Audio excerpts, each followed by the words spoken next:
আসসালামু আলাইকুম রহমতুল্লাহি ওয়াবারাকাতুহ। 1 মিনিট মাদ্রাসা ইউটিউব চ্যানেলে সম্মানিত দিনী ভাই বোনেরা, আমি আশা করি রব্বুল আলমিন আল্লাহ তাআলার অশেষ মেহেরবানিতে আপনারা ভালো আছেন, সুস্থ আছেন। আলহামদুলিল্লাহ আলহামদুলিল্লাহ আলহামদুলিল্লাহ। সকলেই আলহামদুলিল্লাহ বলে আজকের ভিডিওটি শুরু করবেন। আশা করি এতটুকু অনুরোধ আপনারা রাখবেন, কারণ আমরা আবারও একটি নতুন বছর আরবি হিজরি মুহররম মাসে প্রথম দিন পেয়েছি। আল্লাহ তাআলার কাছে অসংখ্য শুকরিয়া জ্ঞাপন করে আজকের এই প্রথম দিনে আসরের পরে মাত্র 2-3টা মিনিট সময় দিয়ে, যত ব্যস্তই থাকি না কেন, আসরের নামাজ আদায় করে অন্তত 2 মিনিট বা 3 মিনিট সময় দিয়ে আমলটি করে আল্লাহ তাআলার কাছে দুফোঁটা চোখের পানি ফেলে আপনি আপনার মনের আশাগুলো বলবেন। আল্লাহ চাহে তো সঙ্গে সঙ্গে আপনার মনের নেক আশা পূরণের কোনো না কোনো একটা মাধ্যম থেকে, আপনার চিন্তা, আপনার কল্পনার বাহিরে থেকে ইনশাআল্লাহ সুসংবাদ আসবে।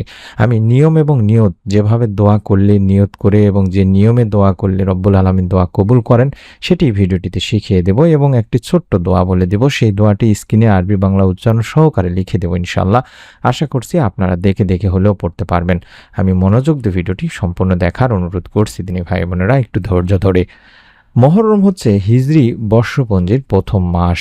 এ মাস তাৎপর্যমণ্ডিত ও বরকতময়। মহান রব আল্লাহ তাআলা হিজরি সনের যে 4টি মাসকে সম্মানিত করেছেন, তার মধ্যে মুহররম হলো অন্যতম। সুবহানাল্লাহ। আর বাকি যে মাসগুলো, সেগুলো হলো জিলকদ, জিলহজ ও সফর। আল্লাহ তাআলা পবিত্র কোরআনুল কারিমে বলেন, যেদিন থেকে তিনি আসমান ও জমিন সৃষ্টি করেছেন, সেদিন থেকে নিশ্চয়ই আল্লাহর কাছে গণনা হিসেবের মাস হলো 12টি। এর মধ্যে 4টি মাস বিশেষ সম্মানিত। সূরা তাওবার আয়াত সংখ্যা 36। এই ফজিলতপূর্ণ এই মাসে রোজা রাখা অনেক গুরুত্বপূর্ণ একটি আমল। এই মাসে রোজা রাখার প্রতি বিশেষভাবে গুরুত্ব দেওয়া হয়েছে। তবে মুহররমের রোজার মধ্যে আশুরার রোজার ফজিলত আরও বেশি। আশুরার রোজা কবে রাখবেন, রোজা রেখে কি আমল করলে আল্লাহ তাআলা মনের নেক আশা পূরণ করেন, আপনার দোয়া কবুল করবেন, সেগুলো নিয়ে আমরা পরবর্তী ভিডিওতে আলোচনা করব ইনশাআল্লাহ। আশা করছি সেই ভিডিওটি পাওয়ার জন্য হলো আমাদের 1 মিনিট মাদ্রাসা চ্যানেলটি সাবস্ক্রাইব করে রাখবেন।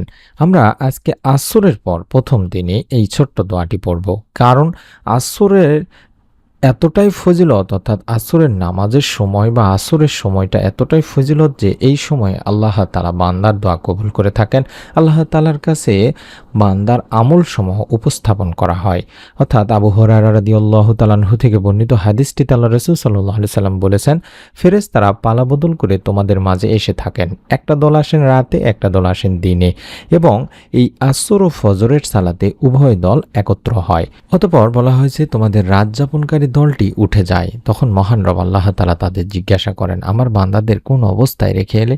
অবশ্য তিনি নিজে এই বিষয়ে সবচেয়ে বেশি ভালো জানেন। উত্তরে ফেরেশতারা বলেন, আমরা আপনার বান্দাদের সালাত রেখে এসেছি, আর আমরা যখন গিয়েছিলাম তখনও তারা সালাত আদায়রত অবস্থায় ছিল। বুখারী শরীফের সহিহ একটি হাদিস। অর্থাৎ আমরা যদি এই আসরের সময়টিতে আমল করি, ফেরেশতারা আমাদের আমলটি সম্পর্কে, আমাদের দোয়াটি সম্পর্কে, আমাদের চাওয়াটি সম্পর্কে মহান রব আল্লাহ তাআলার কাছে আমাদের এই উপস্থাপন করবেন দিনী ভাই বোনেরা, চাওয়া পাওয়াটা, এবং আমাদের আমল আল্লাহ তাআলার কাছে পৌঁছাবে। তাই আমরা এই সময়টিকে বেছে নেওয়ার চেষ্টা করব। তাছাড়া আমরা জানি আসর থেকে শুরু করে মাগরিবের আগ পর্যন্ত এই সময়টি দোয়া কবুলের উত্তম একটি সময়। এই সময়ে আমরা এই ছোট্ট নিয়মটি মেনে আমল করব। হযরত ফাজালা ইবনে রুবাইদ রাদিয়াল্লাহু তাআলা আনহু বর্ণনা করেছেন, রাসূল পাক সাল্লাল্লাহু আলাইহি ওয়াসাল্লাম এক লোককে নামাজে দোয়া করতে শুনলেন, কিন্তু সে তাতে আল্লাহর প্রশংসাও করেনি এবং রাসূল সাল্লাল্লাহু আলাইহি সাল্লামের উপর দরুদও পড়েননি। তা দেখে আল্লাহ রাসূল সাল্লাল্লাহু আলাইহি সাল্লাম বললেন, লোকটি তাড়াহুড়া করলো। অতঃপর তিনি তাকে বা ওই ব্যক্তিকে ডাকলেন এবং তাকে বা অন্য সবাইকে বললেন, যখন তোমাদের কেউ নামাজ পড়বে বা নামাজে দোয়া করবে বা নামাজ শেষে আল্লাহ তাআলার কাছে কিছু চাইবে, তখন সে যেন প্রথমেই তার মহান প্রভুর প্রশংসা ও গুণগান করে, অতঃপর নবী সাল্লাল্লাহু আলাইহি সাল্লামের উপর দরুদ পেশ করে, তারপরে যা ইচ্ছা সে দোয়া করে। আবু দাউদ তিরমিজি শরীফের একটি হাদিস। তাহলে আমরা বুঝতে পারলাম, আমরা যখন দোয়া করব তখন তাড়াহুড়া করা যাবে না দিনী ভাই বোনেরা। দোয়া করার নিয়মই হচ্ছে প্রথমে মহান রবের প্রশংসা করা, আল্লাহর প্রশংসা করা, তারপর বিশ্বনবী সাল্লাল্লাহু আলাইহি সাল্লামের উপর দরুদ পাঠপূর্বক দোয়া করা। অর্থাৎ দরুদবিহীন দোয়া আল্লাহ তাআলার কাছে পৌঁছাবে না। তাই দোয়ার সময় অবশ্যই আল্লাহর প্রশংসা করব, পাশাপাশি রাসূল পাক সাল্লাল্লাহু আলাইহি সাল্লামের উপর দরুদ পাঠপূর্বক দোয়া করব। এই নিয়মটি মেনে আমল করলে আপনার দোয়া ইনশাআল্লাহ কবুল হয়ে যাবে। হযরত আনাস রাদিয়াল্লাহু তাআলা আনহু থেকে বর্ণনা করা হাদিসটিতে আল্লাহ রাসূল সাল্লাল্লাহু আলাইহি সাল্লাম এভাবে বলেছেন, যতক্ষণ আল্লাহ রাসূল সাল্লাল্লাহু আলাইহি সাল্লামের উপর দরুদ পড়া হবে না, ততক্ষণ তা বাধাগ্রস্ত অবস্থায় থাকবে। অর্থাৎ আপনার এই দোয়া আল্লাহ তাআলার কাছে পৌঁছাবে না এবং এই দোয়া কবুলও করা হবে না। এটি তাবারানী শরীফের একটি হাদিস। তাই আমাদের প্রথম কাজ হবে দরুদের আমল করে নেওয়া। দোয়ার শুরুতে আল্লাহর প্রশংসা করে তারপরে দোয়া করা। প্রথমে আমি স্ক্রিনের মধ্যে যে ছোট্ট দরুদটি দেখাচ্ছি, আপনারা এই দরুদটি কম করে হলো 11 বার পড়ে নেবেন। অর্থাৎ আল্লাহুম্মা সাল্লি ওয়াসাল্লিম আলা নবিয়িনা মুহাম্মদ। চাইলে এই ছোট দরুদটি পড়তে পারেন, অথবা দরুদে ইব্রাহিম যেটা নামাজের বৈঠকে পড়ে থাকি সেটাও পড়তে পারেন। অর্থাৎ আপনাকে আগে দরুদের আমলটি করে নিতে হবে, এই নিয়মটুকু মনে রাখুন। আল্লাহুম্মা সাল্লি ওয়াসাল্লিম আলা নবিয়িনা মুহাম্মদ।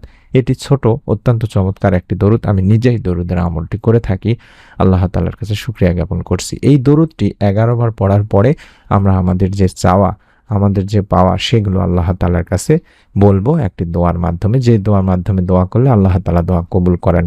মানুষের জীবন মানেই হচ্ছে চাওয়া পাওয়া, আশা আকাঙ্ক্ষা, নানান সংকটের গল্প। একটি ছোট্ট শিশুর নিষ্পাপ চাওয়া থেকে শুরু করে বৃদ্ধ মানুষের দীর্ঘশ্বাস, সবার হৃদয়ে লুকিয়ে থাকে কিছু অপূর্ণতা, কিছু প্রার্থনা, কিছু চাওয়া। কেউ রিজিক চায়, কেউ সুস্থতা, কেউ মানসিক শান্তি, কেউ বা চায় প্রিয়জনের ভালোবাসা কিংবা ক্ষমা।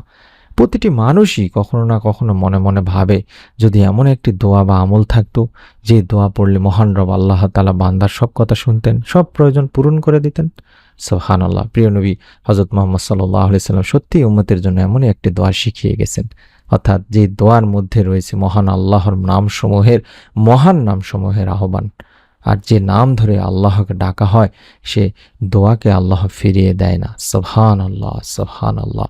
অর্থাৎ স্ক্রিনের মধ্যে আরবি উচ্চারণ এবং বাংলা উচ্চারণ সহকারে যে দোয়াটি দেখাচ্ছি, এই দোয়াটি পড়তে হবে দিনী ভাই বোনেরা। আমি নিয়মটি আবারও বলে দেব, দোয়াটি আবারও দেখাবো, কোনো সমস্যা নেই। চাইলে দোয়াটির স্ক্রিনশট নিতে পারেন, যেহেতু দেখে দেখে পড়বেন, কোনো সমস্যা নেই। আপনি আসরের নামাজ আদায় করে পড়ার চেষ্টা করবেন। আমি একবার বলে দিচ্ছি, তারপরে আবারও নিয়মটি বলার সময় আবার বলে দেব, দেখাই দেব। আল্লাহুম্মা ইন্নী আসআলুকা বিআন্না লাকাল হামদ লা ইলাহা ইল্লা আনতাল মান্নান বাদিউস সামাওয়াতি ওয়াল আরদ ইয়া জাল জালালি ওয়াল ইকরাম ইয়া হাইয়্যু ইয়া কাইয়্যুম।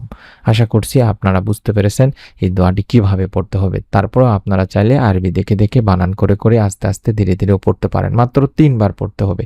এই দোয়াটির অর্থ বা এই দোয়াতে আমরা বলছি যে, হে আল্লাহ, আমি তোমার কাছে প্রার্থনা করছি আর এই সাক্ষ্য দিচ্ছি যে সব প্রশংসা আপনারই। আপনি ছাড়া অন্য কোনো সত্য উপাস্য নেই। আপনি মহাদাতা, আসমান সমূহ ও জমিনের স্রষ্টা। হে মহিমা ও সম্মানের অধিকারী, হে চিরঞ্জীব, হে সব কিছু ধারক ও রক্ষণাবেক্ষণকারী। আল্লাহ রাসূল সাল্লাল্লাহু আলাইহি সাল্লাম এই ব্যক্তির মুখে এই দোয়াটি শুনে তখন বললেন, সে আল্লাহকে তার মহান নামের মাধ্যমে ডেকেছে। অর্থাৎ যে নামে ডাকলে আল্লাহ সাড়া দেন এবং যে নামে চাইলে তিনি তাকে তা দান করেন। সুবহানাল্লাহ। আবু দাউদ, তিরমিজি, নাসাই শরীফের একটি হাদিস দিনী ভাই বোনেরা।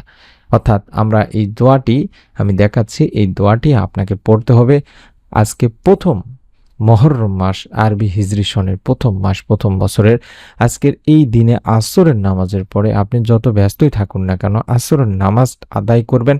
তারপরে 11 বার যে ছোট্ট দরুদটি দেখাচ্ছি, অর্থাৎ আল্লাহুম্মা সাল্লি ওয়াসাল্লিম আলা নবিয়িনা মুহাম্মদ, আল্লাহুম্মা সাল্লি ওয়াসাল্লিম আলা নবিয়িনা মুহাম্মদ, এভাবে 11 বার পড়বেন দিনী ভাই বোনেরা। মাত্র হয়তোবা 30 সেকেন্ড সময় লাগতে পারে। তারপরে মাত্র 3 বার পাঠ করবেন, আল্লাহুম্মা ইন্নী আসআলুকা বিআন্না লাকাল হামদ লা ইলাহা ইল্লা আনতাল মান্নান বাদিউস সামাওয়াতি ওয়াল আরদ ইয়া জাল জালালি ওয়াল ইকরাম ইয়া হাইয়্যু ইয়া কাইয়্যুম। আল্লাহুম্মা ইন্নী আসআলুকা বিআন্না লাকাল হামদ লা ইলাহা ইল্লা আনতাল মান্নান বাদিউস সামাওয়াতি ওয়াল আরদ ইয়া জাল জালালি ওয়াল ইকরাম ইয়া হাইয়্যু ইয়া কাইয়্যুম। এভাবে এটিও 3 বার পড়বেন। এটি পড়তে হয়তোবা সর্বোচ্চ 30 সেকেন্ড বা তারও কম সময় লাগবে। অর্থাৎ আপনি 2-3টা মিনিটের মধ্যে সমস্ত আমল কমপ্লিট করতে পারবেন ইনশাআল্লাহ। তবে হ্যাঁ দিনী ভাই বোনেরা, আমলটি করার আগে আপনি আপনার যে চাওয়া পাওয়া আছে, আপনার যে মনের নেক আশা আছে, সেগুলো মনে মনে চাইবেন আল্লাহ তাআলার কাছে, মনে মনে আল্লাহ তাআলার কাছে বলবেন। অর্থাৎ আপনি নিয়ত করে আগে আমলটি করবেন যে, আল্লাহ, আমার এই উদ্দেশ্য বা এই চাওয়া নিয়ে আমি আমলটি করছি। চাইলে কমেন্ট সেকশনে আলহামদুলিল্লাহ, আমিন, সুবহানাল্লাহ কিংবা আপনার মতো করে আপনি কমেন্ট করে নিয়ত করতে পারেন। প্রতিটি কাজ নিয়তের উপরে নির্ভর করে, তাই নিয়ত করে আমল করবেন। নিয়ত করে দরুদ শরীফ পাঠ করে যে দোয়াটি স্ক্রিনে দেখাচ্ছে, এই দোয়াটি মাত্র 3 বার পড়ে দুখানা হাত তুলে আল্লাহর প্রশংসা আগে করে নেবেন। অর্থাৎ আপনার দোয়া যাতে কবুল হয় তার জন্য, আপনার দোয়া যাতে আল্লাহ তাআলার কাছে পৌঁছায় তার জন্য প্রশংসা করতে পারেন, অর্থাৎ আলহামদুলিল্লাহ বলতে পারেন, অথবা সূরা ফাতিহা পুরোটি পড়তে পারেন এবং বিশ্বনবী সাল্লাল্লাহু আলাইহি সাল্লামের প্রতি দরুদ পাঠপূর্বক দোয়া করবেন। আমরা মন থেকে দোয়া করি। আপনারা আপনাদের একটা কাজ আপনারা করেন না দিনী ভাই বোনেরা, সেটা হলো কমেন্ট সেকশনে আপনি যদি অন্য দিনী ভাই বোনের জন্য দোয়া করেন, হতে পারে কারো নেক সন্তানের জন্য সে দোয়া চাচ্ছে, হতে পারে সে অভাবে আছে, ঋণে আছে, পেরেশানির মধ্যে আছে, দুশ্চিন্তার মধ্যে আছে, অনেকেই কমেন্ট করেন। সেখানে আপনি যদি তার জন্য দোয়া করেন যে আল্লাহ এই ভাইটি বা বোনটির মনের নেক আশা তুমি পূরণ করে ওই আমেলের উসিলায়, পাশাপাশি আপনি আমার মনের আশাও পূরণ করো, দেখবেন আপনার মনের নেক আশা আপনার চিন্তার বাহিরে, কল্পনার বাহিরে থেকে পূরণ হয়ে যাবে। কারণ একদিনই ভাই ও বোন যখন অন্য দিনই ভাই বোনের জন্য দোয়া করেন, স্বয়ং ফেরেশতারা আল্লাহ তাআলার কাছে সেই ব্যক্তির জন্য দোয়া করেন। সুবহানাল্লাহ, সুবহানাল্লাহ। এবং দোয়া করা এবং দোয়া চায়া নেওয়া এটি দুটি সুন্নত দিনী ভাই বোনেরা। তাই আমি আমার সম্মানিত দিনী ভাই বোনদের কাছে অনুরোধ করব, আজকে হিজরি সনের প্রথম বছরের প্রথম মাসে প্রথম দিনে আমরা যদি আসর থেকে শুরু করে মাগরিব পর্যন্ত এই সময়টিতে মাত্র এই ছোট্ট 2-1 মিনিটের আমলটি করে আল্লাহ তাআলার কাছে দুখানা হাত তুলে আমাদের সমস্ত চাওয়া পাওয়া, সমস্ত পেরেশানি, দুশ্চিন্তা আল্লাহ তাআলার কাছে বলতে পারি, রব্বুল আলামিন ইনশাআল্লাহ নিরাশ করবেন না। মনটাকে নরম করে অত্যন্ত যত্ন সহকারে আমলটি করুন, রব্বুল আলামিন ইনশাআল্লাহ আপনাকে এর প্রতিদান দেবেন। আমরা মন থেকে দোয়া করি আল্লাহ তাআলা আমাদের সকলকে আমলটি করার তৌফিক দান করুন। কার কি মনের নেক আশা এই ছোট্ট আমলের ওসিলায়, আমাদের নিয়তের ওসিলায় পূরণ করেই দিন, আমিন।